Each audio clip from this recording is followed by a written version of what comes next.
Good morning, student. How are you? We are not face to face because of the lockdown. So our effort will be try to explain this lesson through both Hindi and English language, so that you do not face any kind of problem. So student, listen carefully, understand. So your first lesson is where, when and how. कहाँ, कब और कैसे. So now start.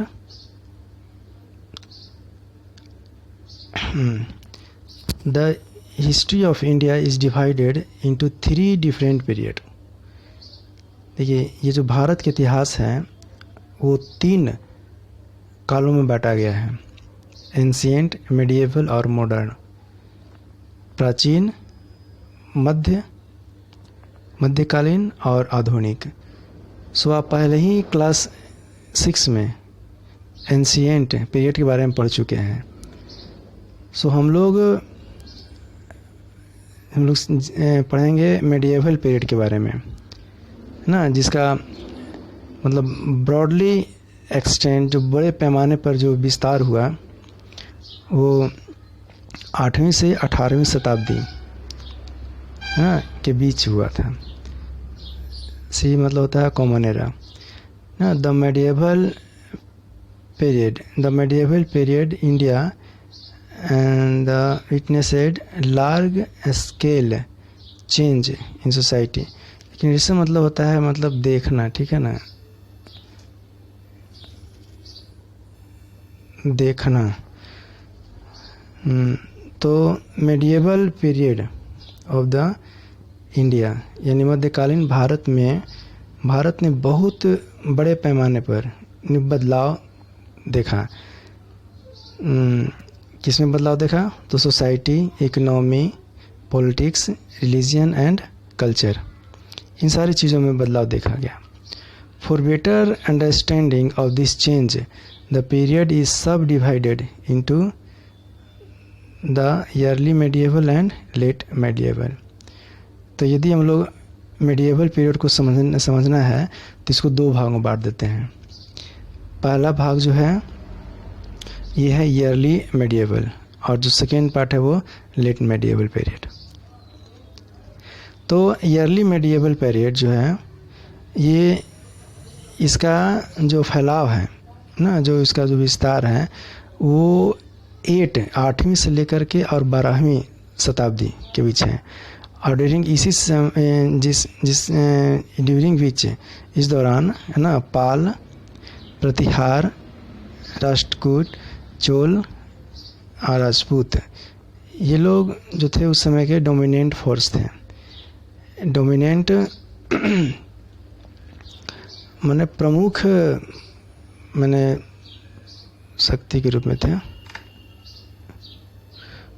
ना. The late medieval period span from the 13th to the 18th century. और जो late यानी कि जो बात का जो पश्चात्य जो मध्यकालीन है वो 13वीं से 18वीं शताब्दी के बीच है. The period start with the establishment of the Delhi sultanate extend till the reign of the Mughal. कह रहा है कि ये दिल्ली सल्तनत की स्थापना से लेकर के और मुगल शासन के विस्तार तक किस क्या ये अवधि है ये. चलिए, through the thousand of years in the history the subcontinent has been known by various names. कह रहा है कि हजारों सालों से है ना भारत के इतिहास में इंडियन कॉन्टिनेंट को लोग बहुत नामों से जानते हैं. ड्यूरिंग द वैदिक एज के दौरान इंडिया वाज कॉल्ड सप्त सिंधु, है ना, ये लोग सप्त सिंधु कहते थे, या लैंड ऑफ 7 रिवर्स या 7 नदियों का भूमि कहा जाता था. This rivers where the Indus, Jhelum, Chenab, Ravi, है ना, वी, सतलज एंड मैथिकल, सरस्वती। ये 7 नदियों का नाम आप लोग याद रखिए, रिवर्स का नाम। मैथिकल्स मतलब काल्पनिक या पौराणिक कथा से रिलेटेड है ये, ठीक है। The earliest reference to the name the Zend Avesta, the holy book, the ancient Persian. देखिए एंशियंट पर्शियन का जो धार्मिक जो होली बुक है उसका नाम दिया है जेंट अवस्था, यहाँ में याद रखिएगा। But there is reference as Hapta Hindu in the Sanskrit, the Persian H gets replaced by S. देखिए ये लोग पर्शियन क्या कि ये लोग सिंधु में एस को रिप्लेस करके और वहाँ पे एच लिख दिए, तो अब हो गया सिंधु से Hindu. Was the name for India from very ancient time, ठीक है ना। तो बहुत ही प्राचीन काल से ही, है ना, इस जो हम लोग का जो इंडियन कॉन्टिनेंट है इसको हम लोग बोलते हैं हिंदू, बहुत पहले से ही इसका नाम है, पुराना नाम है।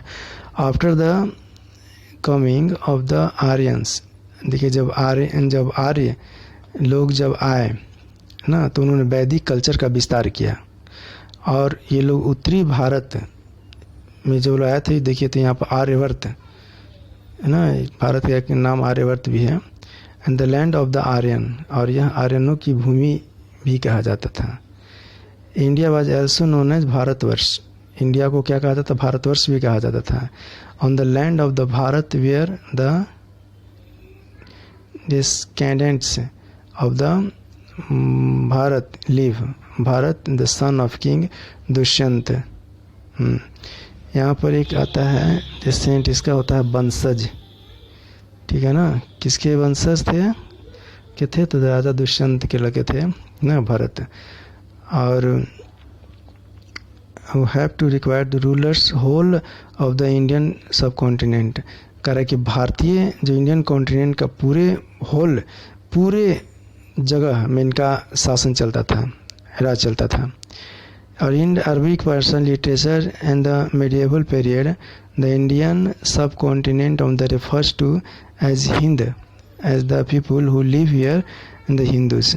देखिए कह रहा है उस समय इंडियन कॉन्टिनेंट में चाहे अरबिक हो चाहे पर्शियन कोई भी हो, है ना, उस समय इन लोगों को जो इंडियन कॉन्टिनेंट था उसको हिंद बोलते थे, और जो लोग यहाँ पर रहते थे, है ना, उन सारे लोगों को हिंदू बोला जाता था। तो the Greek हावियर called this land indica, लेकिन ग्रीक लोग थे वो अभी भी इसको मतलब इंडिका बोलते थे। और is must probably from Indica that's subcontinent gets modern name India, ठीक है। हाँ, तो इसका जो है ये संभवतः जो है ना, इसी को जो है इंडिका को ही संभवतः बाद में इसका नाम बदल करके हो गया इंडिया। तो इंडिया वर्ड किससे बना है, तो याद रखिएगा इंडिका से।